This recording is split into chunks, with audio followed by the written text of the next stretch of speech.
देखु शिक्षा हूँ गोटे मौलिक अधिकार एवं शिक्षा समस्त को मिलवा दरकार किंतु सरकार अवहेला जो दीर्घ दिन पिंडापदर पंचायत हेडक्वार्टर आज पर्यंत गोटे ना प्राइमरी स्कूल हो पारला ना गोटे हाई स्कूल हो पारला।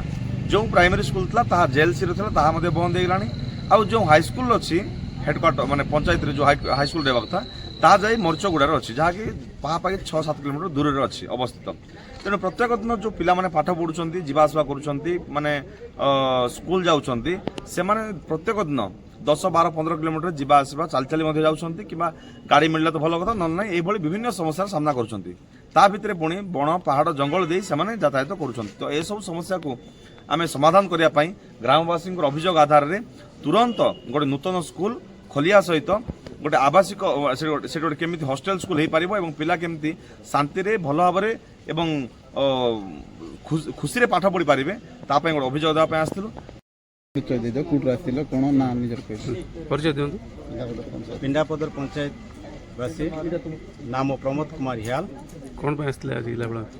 दीर्घ दिन हम पिंडापदर पंचायत हेडक्वार्टर थी जो कौन स्कूल ना स्कूल गोटे प्राइमरी स्कूल चलता जेएलसी 10 वर्ष हम बंद हो जाए। यही विषय में आम अनेक थर आम दाबी पत्र एबीएम को देइथिलु किंतु कार्यानुष्ठान नहीं नामते तेणुक आम बाध्य हेलु जे आगामी दिन में गोटे न्यू स्कूल खोलिया निमंते पिला संख्या कम थिला सेतबे स्कूल बंद हो जाइला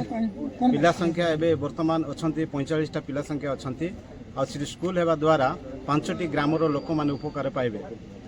मरचगुड़ा थिबा जो मरचगुड़ा जीवा पई पिला मानकु बहुत हैरान हेबा पड़ुछि। मरचगुड़ा जहाँकि पिंडापदर मरचगुड़ा 5 किलोमीटर जीवा आसवा बहुत हैरान अच्छा तेणुक आम जिलापाल महोदय को आम आज मिशिचु अति शीघ्र से न्यू स्कूल खोलिबा निमंते प्रतिश्रुति देइछन्ति।